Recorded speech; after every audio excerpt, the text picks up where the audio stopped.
शहर का bus depot, city bus depot अपनी ही एक दुनिया थी, हमेशा जिंदा, कभी पूरी तरह शांत नहीं। इंजन दहाड़ते थे, बसें आती जाती थीं और हर तरह के लोग भागते दौड़ते रहते थे, हर किसी की अपनी कहानी। हवा में डीजल और स्ट्रीट फूड की महक थी। डिपो शहर के दिल की तरह धड़कता था और इन सब के बीच थे मिस्टर शर्मा, डिपो मैनेजर। 30 सालों तक उन्होंने सब कुछ संभाला। हर बस, हर ड्राइवर, हर रूट को जानते थे। उनका दिन सुबह होने से पहले शुरू हो जाता था। सब कुछ चेक करते थे ताकि सब घड़ी की तरह चले। वह सख्त थे लेकिन फेयर थे। सब उनकी इज्जत करते थे और डिपो उनकी जिंदगी थी। ठीक 9 बजे वह रिपोर्ट्स देखते थे। नंबर्स में किसी भी गड़बड़ी को ढूंढते थे। उनकी शाम साइलेंट पार्क्ड की हुई बसों के बीच आखिरी वॉक के साथ खत्म होती थी। एक गार्डियन जो यह सुनिश्चित करता था कि कल के लिए सब तैयार है। मिस्टर शर्मा के लिए यह सिर्फ एक जॉब से बढ़कर था। यह एक बुलावा था। उनका डिपो उनकी पैनी नजर में फलता फूलता रहा, रोजाना की अराजकता में भी स्थिर। लेकिन सबसे स्थिर दिल भी डगमगा सकता है। एक सुबह डिपो की रिदम टूट गई। मिस्टर शर्मा अपने ऑफिस में नहीं थे। राजू, चाय वाले लड़के ने दरवाजा थोड़ा खुला देखा और आवाज लगाई, लेकिन जवाब में सन्नाटा था। अंदर मिस्टर शर्मा फर्श पर बेजान पड़े थे। उनका ऑफिस बिखरा हुआ था। उनके बगल में एक लेजर खुला पड़ा था। खबर तुरंत फैल गई। स्टाफ में घबराहट और उलझन छा गई। डिपो, जो आमतौर पर बस्लिंग, हलचल भरा रहता था, जम गया। बसें खड़ी थीं, यात्री इंतजार कर रहे थे और डर फैल गया। पुलिस आई, इसे संदिग्ध मौत बताया। संघर्ष के कोई निशान नहीं थे, लेकिन कुछ भी ठीक नहीं लग रहा था। इतना स्वस्थ और अनुशासित आदमी अचानक कैसे गिर सकता है? शक की फुसफुसाहट बढ़ने लगी। कर्मचारियों के बीच भरोसा टूट गया। डिपो का दिल रुक गया था और अब उसके भविष्य पर एक परछाई मंडरा रही थी। शहर की लाइफलाइन ठप पड़ गई थी, जवाबों का इंतजार कर रही थी। शुरुआती सदमे की जगह डर ने ले ली। क्या उनके बीच कोई किलर था? पुलिस ने अपनी इन्वेस्टिगेशन शुरू की, लेकिन सच्चाई बहुत गहरी दबी हुई लग रही थी। डिपो की कभी व्यवस्थित दुनिया अब रहस्यों और शक की जगह बन गई थी। जवाबों की तलाश अभी शुरू ही हुई थी। इंस्पेक्टर लवलीन आ गईं, जो अपनी तेज दिमाग और सच्चाई की निरंतर तलाश के लिए जानी जाती थी। उन्होंने डिपो का जायजा लिया। अराजकता, डर और शांत बसें जवाबों का इंतजार कर रही थी। उनका पहला कदम क्राइम सीन को सुरक्षित करना, मिस्टर शर्मा के ऑफिस को सील करना। उन्होंने छोटे क्लूज ढूंढे। एक इधर उधर पड़ी पेन, एक खरोंच का निशान, लेजर की पोजीशन। लवलीन ने राजू और शुरुआती आने वालों की बातें ध्यान से सुनी, सुबह की घटनाओं को एक साथ जोड़ा। उन्होंने स्टाफ को इकट्ठा किया। उनकी आवाज शांत लेकिन कमांडिंग, प्रभावशाली थी। हम सच्चाई का पता लगाएंगे। मुझे आपके कोऑपरेशन की जरूरत है। उन्होंने हर डिटेल मांगी, चाहे वह कितनी भी छोटी क्यों ना हो। लवलीन का अप्रोच थरो पूरी था। उन्होंने डिपो के सभी रिकॉर्ड्स, एम्प्लॉय फाइल्स, लॉग्स और फाइनेंशियल स्टेटमेंट्स मांगे। वह डिपो को मिस्टर शर्मा की नजरों से देखना चाहती थी, यह मानते हुए कि मोटिव रोजमर्रा के रूटीन में छिपा था। इन्वेस्टिगेशन सिर्फ एक मर्डर केस से बढ़कर थी। यह डिपो की कॉम्प्लेक्स मशीन को समझने के बारे में थी। वह उस एक टूटे हुए पार्ट को ढूंढने के लिए दृढ़ थी, जिसने इस त्रासदी को जन्म दिया था। स्टाफ ने चिंता से देखा जैसे ही लवलीन ने रहस्य को सुलझाना शुरू किया। सच्चाई की तलाश का एक नया लीडर था। डिपो का भाग्य अब उनके हाथों में था। जवाबों की तलाश तेज हो गई। जैसे ही लवलीन की टीम कागजात खंगाल रही थी, कैश कलेक्शन रिपोर्ट्स में एक सटल बारीक पैटर्न सामने आया। ऊपर से तो सब कुछ मैच हो रहा था, लेकिन लवलीन को लगा कि कुछ गड़बड़ है। टिकट स्टब्स को कलेक्टेड किए गए कैश से कंपेयरिंग करने पर उन्हें एक कंसिस्टेंट कमी मिली। रोजाना छोटी छोटी रकम गायब थी, लेकिन महीनों में यह एक फॉर्चून बड़ी रकम बन गई थी। कोई डिपो से पैसे निकाल रहा था जो कैश के फ्लो में छिपा हुआ था। मिस्टर शर्मा के ऑफिस में खुला लेजर कुंजी था। एंट्रीज लाल रंग से घेरी हुई थीं। उनके बगल में प्रश्न चिन्ह थे। उन्होंने फ्रॉड का पता लगा लिया था और अपनी तरफ से इन्वेस्टिगेटिंग कर रहे थे। मर्डर का मोटिव अब साफ था।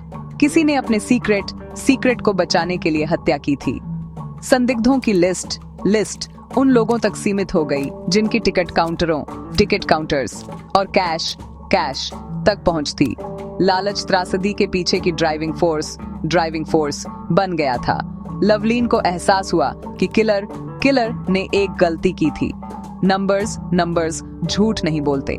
इन्वेस्टिगेशन एक्सीडेंट से मर्डर में बदल गई। स्टाफ तनाव में आ गया क्योंकि शक अंदर की तरफ केंद्रित हो गया। सच्चाई डिपो के रोजमर्रा के रूटीन में छिपी थी। लवलीन करीब आ रही थी। मोटिव स्थापित होने के बाद लवलीन ने डिजिटल और फिजिकल रिकॉर्ड्स में गहराई से जांच की। उन्होंने कैश रजिस्टर्स को जब्त किया। छेड़छाड़, टैंपरिंग और डिलीटेड की गई एंट्रीज के लिए लॉग्स का एनालाइजिंग किया। फोरेंसिक्स को पीक आवर्स के दौरान काउंटर 4, काउंटर 4 पर बार सिस्टम रिसेट्स मिले। ट्रांजैक्शंस गायब हो जाते थे, लेकिन टिकट्स वहीं रहते थे। गायब हुआ कैश जेब में डाल लिया जाता था, जिसे रीसेट लॉग्स में हेरफेर मैनिपुलेटिंग करके छिपाया जाता था। ध्यान इस बात पर गया कि काउंटर 4, काउंटर 4 कौन चलाता था। उसी समय जीपीएस डेटा से पता चला कि बस 78 अक्सर एक दूर दराज के प्रिंटिंग प्रेस पर जाती थी। लॉग्स को क्रॉस रेफरेंसिंग करने पर लवलीन ने पाया कि बस 78 का ड्राइवर काउंटर 4, काउंटर 4 के क्लर्क का भाई था। कनेक्शन अनडिनाएबल अकाट्य था। फ्रॉड सोफिस्टिकेटेड था, लेकिन डिजिटल ट्रेल साफ था। टुकड़े फिट हो गए। नकली टिकट, फेक टिकट्स, गायब कैश, मिसिंग कैश और एक फैमिली लिंक। इन्वेस्टिगेशन के पास उसके प्राइम सस्पेक्ट्स थे। नेट बंद हो रहा था। सच्चाई लगभग पहुंच में थी। प्रिंटिंग प्रेस पर छापे ने लवलीन के शक की पुष्टि कर दी। नकली टिकट्सों, काउंटरफिट टिकट्स के ढेर प्रिंटिंग प्लेट्स और high quality paper. Operation professional था। नकली टिकट असली वालों से इनडिस्टिंग्विशेबल, अलग न करने योग्य थे। सुरेश काउंटर 4, काउंटर 4 पर क्लर्क पीक आवर्स के दौरान ये नकली टिकट बेचता था। सिस्टम रिसेट्स से बिक्री मिटा देता था। उसका भाई बस ड्राइवर टिकट्सों को प्रेस से डिपो तक पहुंचाता था। यह रैकेट सीमलेस था। 1 साल से ज्यादा समय से चल रहा था और रोजाना हजारों चुरा रहा था। मिस्टर शर्मा का डिटेल पर ध्यान उनकी स्कीम के लिए खतरा बन गया था। उन्होंने काउंटर 4, काउंटर 4 से होने वाली कमी पर सवाल उठाना शुरू कर दिया था, जिससे ऑपरेशन खतरे में पड़ गया था। हत्या का मकसद अब अकाट्य था। शर्मा को चुप कराना पड़ा। लवलीन ने पूरी तस्वीर देखी। एक वेल ऑर्गेनाइज्ड, सुव्यवस्थित साजिश, लालच से प्रेरित। जांच ने डिपो के भीतर गहरे भ्रष्टाचार का खुलासा किया था। ये मामला अब सिर्फ हत्या के बारे में नहीं था, ये सिस्टम को साफ करने के बारे में था। सबूत या दावकारी था, न्याय पहुंच में था। रैकेट का खुलासा होने के बाद लवलीन ने सुरेश से पूछताछ की। पहले तो उसने सब कुछ नकार दिया, लेकिन सबूत अकाट्य थे। रजिस्टर लॉग्स, जीपीएस डेटा, नकली टिकट, काउंटरफिट टिकट्स। सुरेश की कहानी सामने आई। मिस्टर शर्मा ने उसे कमी के बारे में समझाया था। एक ऑडिट की मांग की थी। खुलासे का सामना करते हुए सुरेश घबरा गया। उसकी नौकरी, आजादी और परिवार की इज्जत दांव पर थी। उस पर हताशा हावी हो गई। हत्या की रात सुरेश देर तक रुका रहा, डिपो के खाली होने का इंतजार कर रहा था। उसने मिस्टर शर्मा का सामना किया, जो लेजर लेने के लिए मुड़े। डर और गुस्से के एक पल में सुरेश ने उन्हें धक्का दिया। शर्मा गिर गए, जिससे उनके सिर में घातक चोट लगी। यह एक बेताब, अनियोजित कार्य था जो डर से पैदा हुआ था। सुरेश ने सीन को एक दुर्घटना के रूप में स्टेज करने की कोशिश की ताकि शक से बच सके, लेकिन सच्चाई अब साफ थी। लालच और घबराहट ने त्रासदी को जन्म दिया था। मकसद का पर्दाफाश हो गया और हत्यारा बेनकाब हो गया। मामला लगभग बंद हो गया था। सुरेश ने कबूल किया। उसकी आवाज कांप रही थी। उसका मतलब मिस्टर शर्मा को मारना नहीं था, सिर्फ डराना था। घबराहट ने उसे अपराध को छिपाने के लिए प्रेरित किया, लेकिन उसने लवलीन की जांच को कम करके आंका। Digital trail, cash register logs, GPS data ने उसकी योजना को उजागर कर दिया था।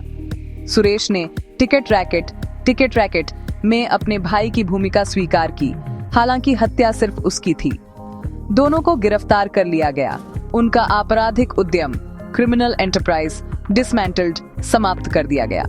लवलीन की टीम ने पहेली को सुलझा लिया था। पुराने जमाने की पुलिस वर्क को टेक्नोलॉजी के साथ मिलाकर मिस्टर शर्मा की लगन ने लगभग फ्रॉड का खुलासा कर दिया था। लवलीन ने वही काम पूरा किया जो उन्होंने शुरू किया था। डिपो पर छाए बादल छंट गए जैसे ही सच्चाई सामने आई। न्याय आखिरकार पहुंच में था। स्टाफ फिर से सांस ले सका। डर की जगह राहत ने ले ली। शहर का दिल एक बार फिर स्थिर रूप से धड़कने लगा। मामला सुलझ गया था। सबक साफ था, कोई भी अपराध हमेशा छिपा नहीं रहता। ट्रायल तेजी से चला। सुरेश का कबूलनामा और सबूतों ने कोई शक नहीं छोड़ा। उसे हत्या और धोखाधड़ी के लिए उम्र कैद की सजा सुनाई गई। उसके भाई को एक लंबी जेल की सजा मिली। न्याय ने डिपो और मिस्टर शर्मा के परिवार को क्लोजर, समाप्ति दी। इस मामले ने सिस्टम में खामियों को उजागर किया, जिससे बड़े रिफॉर्म्स हुए। टेम्पर प्रूफ रजिस्टर, अनिवार्य जीपीएस, मैंडेटरी जीपीएस और एथिक्स ट्रेनिंग। मिस्टर शर्मा की मौत बदलाव का कैटलिस्ट, उत्प्रेरक बन गई। इंस्पेक्टर लवलीन को उनके काम के लिए सराहा गया। उन्होंने न सिर्फ एक हत्या को सुलझाया, बल्कि एक भ्रष्ट करप्ट सिस्टम को भी साफ किया। न्याय, वह जानती थी, मतलब सिर्फ दोषी को सजा देना नहीं, बल्कि मूल कारण को ठीक करना भी था। डिपो को एक नया नॉर्मल मिला, ज्यादा सुरक्षित, ज्यादा ईमानदार। त्रासदी से हमेशा के लिए बदल गया। मिस्टर शर्मा को एक हीरो के रूप में याद किया गया। उनकी विरासत का सम्मान किया गया। इस घटना ने सभी को सिखाया कि अनियंत्रित बेईमानी आपदा में बदल सकती है। सच्चाई और न्याय की खोज हमेशा लड़ने लायक होती है। शहर का दिल ज्यादा मजबूत, ज्यादा समझदार और ज्यादा लचीला धड़का। जिंदगी चलती रही, लेकिन सबक बने रहे। डिपो एक बार फिर उम्मीद से भरा था।